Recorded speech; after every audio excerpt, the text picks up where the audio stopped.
খাবারের থালাতে যদি সুন্দরভাবে সাজানো থাকে, যে খাবে তারও ভালো লাগবে, যে খেতে দেবে তারও ভালো লাগবে। খেয়েও তৃপ্তি, আর যে সাজিয়ে দেবে তারও তৃপ্তি, মনের শান্তি।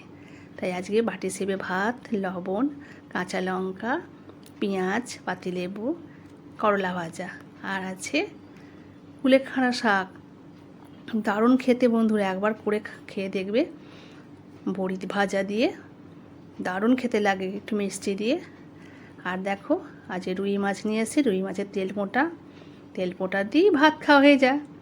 আর আমার থালি সাজানো না থাকলে তো খেয়ে আমার বাড়ির লোকে তৃপ্তি মেটে না, তাই আমাকে অনেক রকমই রান্না করতে হয়।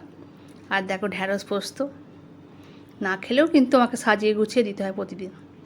আর শুক্তো নিয়ে আমার ছেলে অনেক দিন পর বলেছে যে শুক্তো করতে, তাই একটু শুক্তো করলাম। তার সাথে বেগুনি, এই যে বেগুনি হয় আলু ফ্রাই করে দিতে হয়, তাই বেগুনির সাথে শুক্তো দারুণ লাগে।